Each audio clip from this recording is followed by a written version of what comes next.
La Valle d'Obermann di Liszt, un bellissimo brano tratto dagli anni di pellegrinaggio che racconta la storia di Obermann, che non è un cane ma un uomo che sta vivendo una crisi esistenziale, si rifugia in Svizzera, nella natura, tra le montagne, e lì inizia questo viaggio, questa lotta interiore tra la sua crisi esistenziale e la pace che tanto desidera. Questa è la storia. Cosa volevo fare? Cosa ho pensato di fare? È un brano che ho studiato tanti anni fa, l'ho ripreso da poco tempo e mi sarebbe piaciuto semplicemente suonare questa melodia bellissima che viene riproposta in diverse tonalità all'interno del brano e con scritture sempre diverse, però poi ho pensato, anziché suonare solamente queste melodie, facciamo un video nel quale racconto la storia, cioè do la mia visione di questo brano, perché avere una visione, una storia, immaginarla, ci aiuta molto nell'interpretazione, è una cosa molto utile, soprattutto in un brano del genere che, come vedremo, sarà un brano molto profondo, strutturato proprio come un vero e proprio racconto tipico di Liszt, quindi con molti recitativi, dialoghi, degli sviluppi imprevedibili, tanti contrasti. E Liszt lo fa utilizzando tantissime tecniche, cambi di tonalità, accordi diminuiti, seste eccedenti, intervalli di tritono, cromatismi. Ora, prima di farvi vedere il video che ho già registrato, tenete a mente le tre tonalità principali del brano. Mi minore, che simboleggia la tristezza e l'angoscia iniziale, dalla quale Obermann vuole fuggire, la tonalità di Mi maggiore, che è la tonalità che simboleggia la pace, che Obermann vorrebbe raggiungere, e la tonalità intermedia, che è quella di Do maggiore, attraverso la quale Liszt ci presenta per la prima volta questo sublime tema, e la struttura del brano che sarà suddivisa in 6 sezioni. La prima, l'angoscia esistenziale in Mi minore, la seconda, l'estasi di pace in Do maggiore, la terza, il primo combattimento tra le due parti di Obermann, quella depressa e quella che vuole lottare, tonalità indefinibile. La quarta è il ricordo dell'estasi in Mi maggiore. La quinta, la seconda lotta interiore, sempre Mi maggiore, e la sesta sezione che sarà il trionfo finale. Ecco, mi perdonerete di due cose. Anzitutto che nel video, anziché dire Obermann, dirò spesso Oberdan, pensando al cane. E la seconda, insomma, che non vuole essere un'esecuzione, non è un brano che ho ancora totalmente nelle mani, non l'ho totalmente ripreso. Però, insomma, l'idea penso di riuscire a renderla comunque. Allora, prima parte, come dicevamo, tonalità di Mi minore, rappresenta l'angoscia esistenziale, c'è questo lamento che Liszt riesce a rendere in modo magistrale, con questa famosa melodia discendente dalla sinistra, molto malinconica, distesa, sembra non avere fine e non avere pace. Ascoltiamo.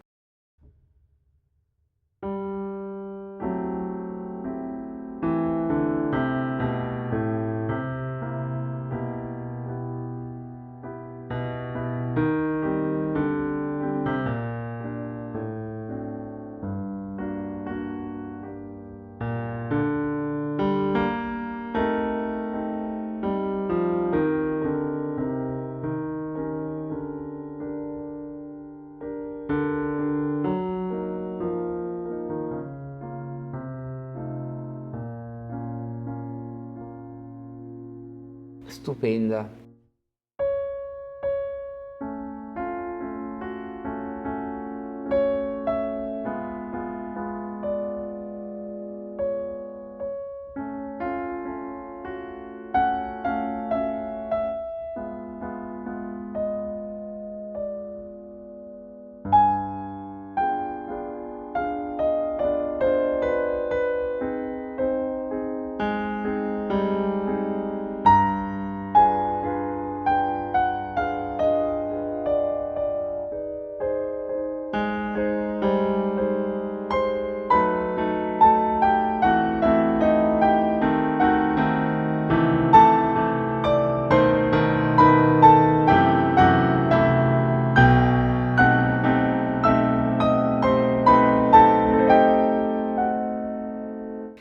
Eccetera. Andiamo alla seconda pagina, la prima riga è qualcosa di incredibile, è praticamente la rassegnazione totale, questi accordi dissonanti, queste ottave della mano sinistra che scendono fino al profondo.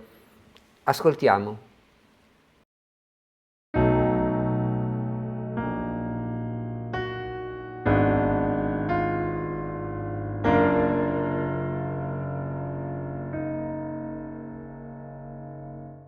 Pause con corona, una corona sopra la pausa, come per dire sospira grandemente.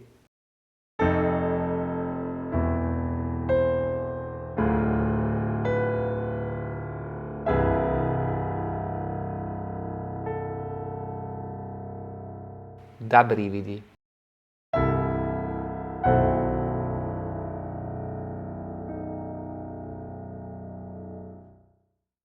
Eccetera, andiamo avanti un paio di pagine, finalmente qui cambiamo tonalità, Do maggiore, è come se Oberon guardasse in cielo e trovasse la pace, entrasse in una sorta di estasi con questa melodia dolcissima, bellissima, celestiale, eterea.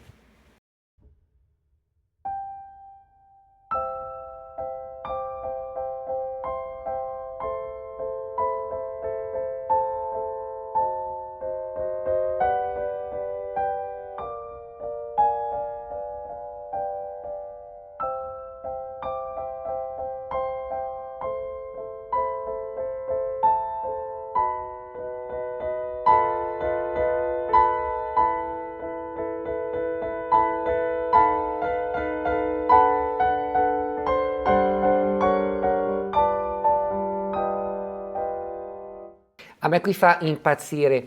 La melodia è rappresentata da La e Si, da questa dissonanza, ma con queste armonie che cambiano continuamente, è incredibile.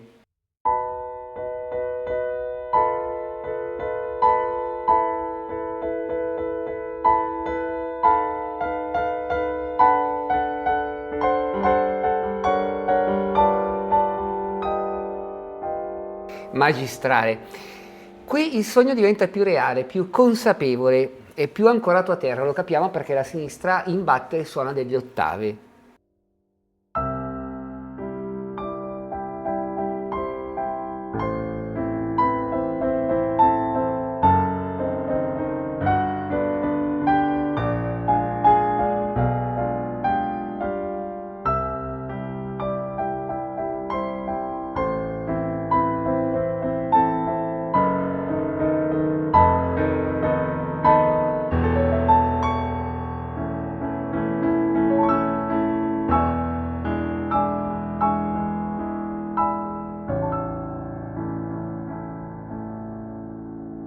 Quanto è bella.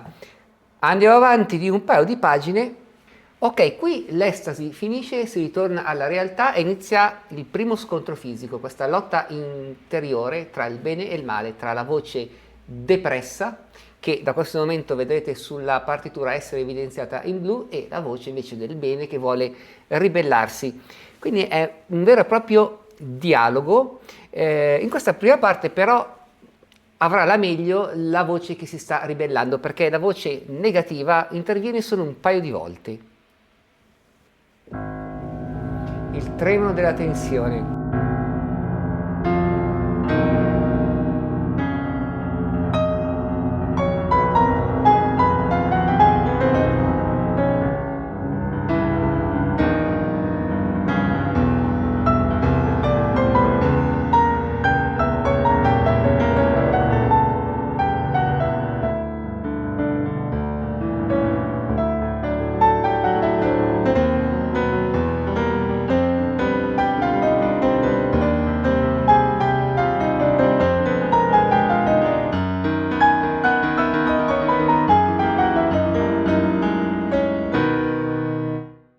Ora qui lo scontro si fa più animato, la voce negativa entra molto di più.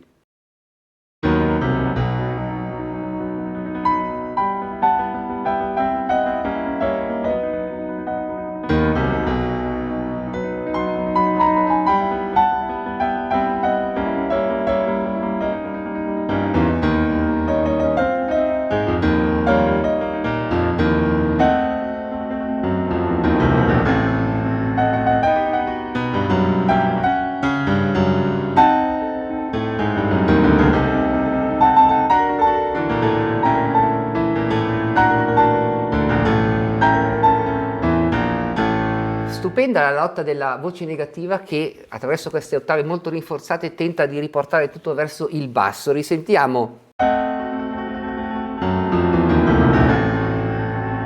E anche qua.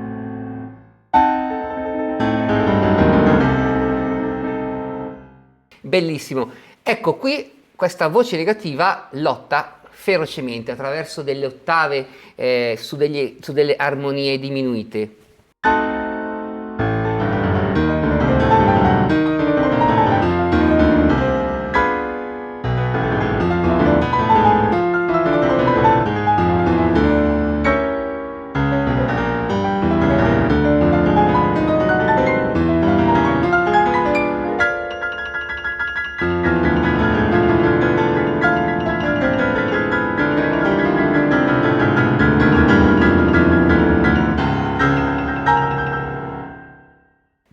Eccetera eccetera. È abbastanza complesso, non ce l'ho proprio sotto le dita. Comunque andiamo avanti un paio di pagine.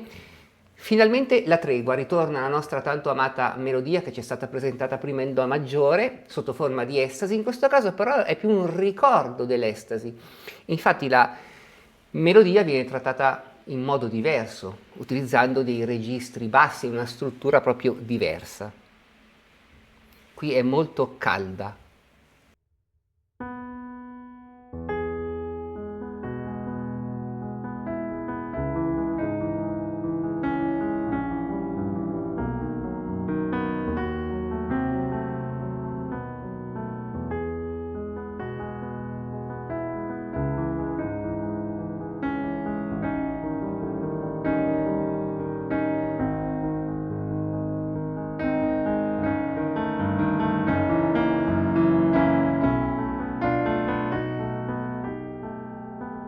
Lo sguardo ora si apre all'orizzonte e questa stessa melodia diventa più ariosa.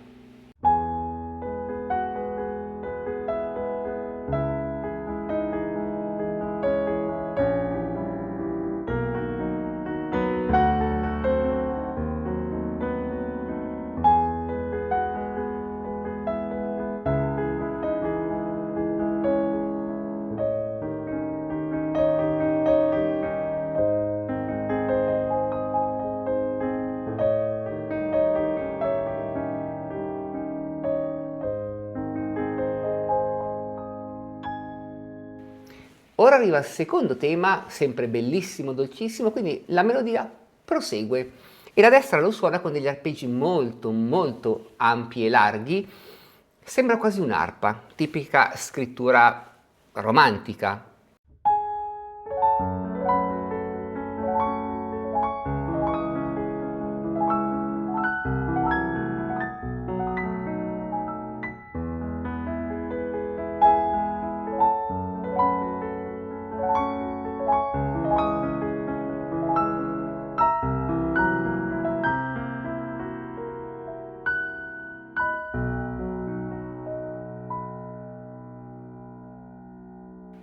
Qui sta per succedere nuovamente qualcosa, è come se tornassero dei pensieri negativi, cioè Oberdan si fa delle domande, si sente un po' insicuro e lo capiamo dalla melodia.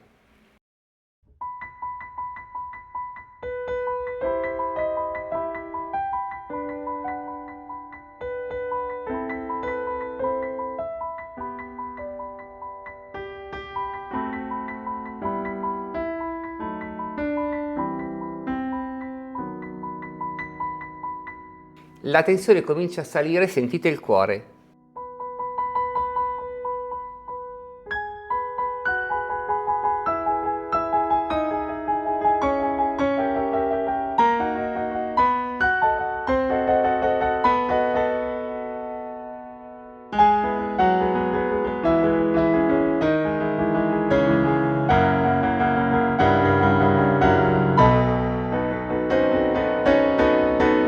La ribellione.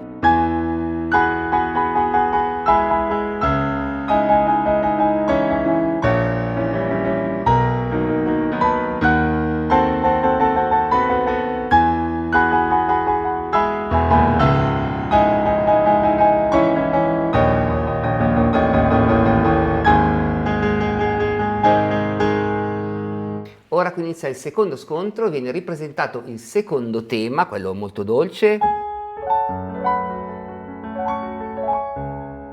ma questa seconda volta viene trattato in modo diverso, è una lotta, è come se Oberdan con questo secondo tema volesse affermare la sua volontà e lotta con la voce negativa che sono le ottave.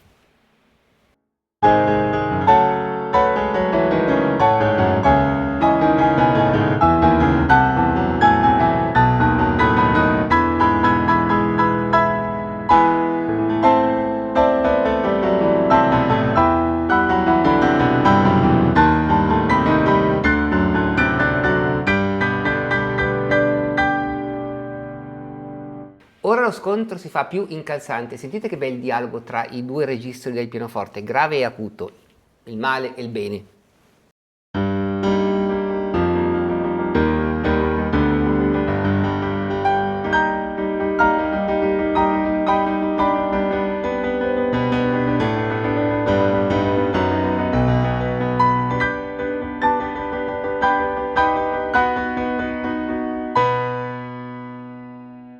Questa parte è difficilotta e c'è la mano sinistra che ha una voce, potrebbe essere quella negativa, che è questa.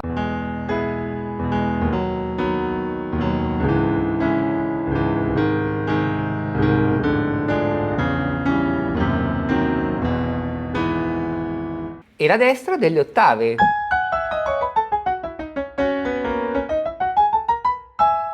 Sentiamolo insieme.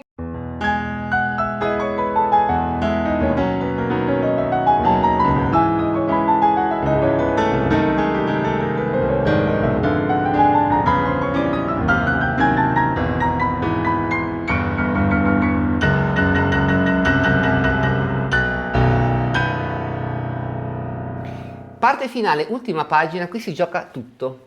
Cioè ci si gioca che cosa? La serenità, cioè la tonalità. Siamo partiti da Mi minore e per trionfare dovremmo raggiungere la tonalità di Mi maggiore. E il problema è che qui la voce depressa lotta fino alla fine e vedrete questo gioco tra tonalità, tra quella di Mi e quella di Fa maggiore, di Mi e di Fa minore e poi alle ultime righe lo sentirete. Mi maggiore.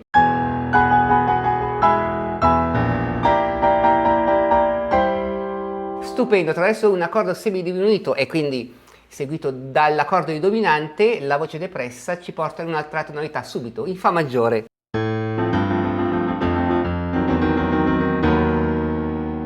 Ci si riprova, Mi maggiore.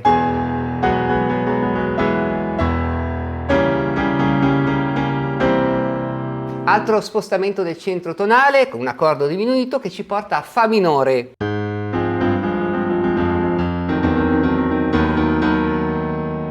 Rifacciamo questa parte senza parlare.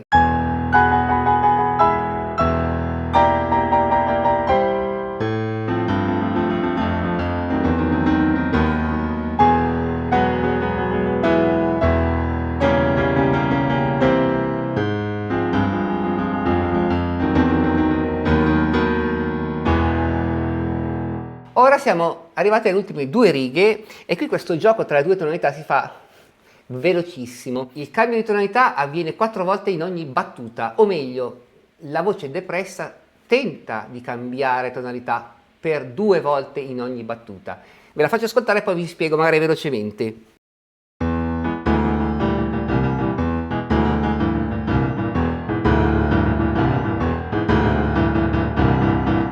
Quindi Mi, già la seconda nota, abbiamo il Re che è la settima e si capisce che si vuole cambiare il centro tonale.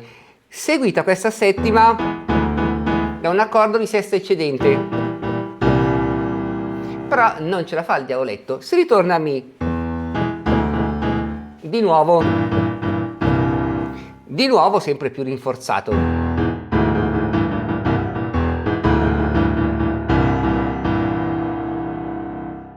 Ottave finale in Mi maggiore.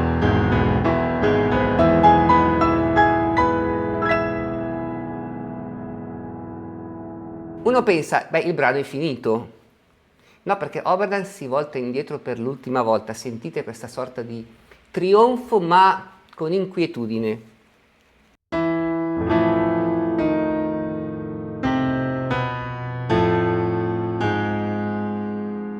noi ci aspetteremmo.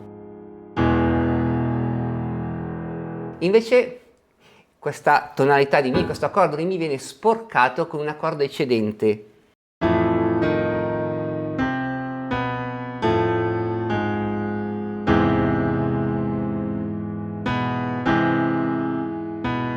Stupendo, è come se il diavoletto stesse per morire e un secondo prima della morte tenta ancora di non far raggiungere la tonalità. Un po' come il film La guerra dei Roses, dove fino alla fine la moglie, caduti dal lampadario, toglie la mano del marito. Non so se qualcuno l'ha visto. Insomma, questo è il brano, un grande capolavoro. Vi saluto.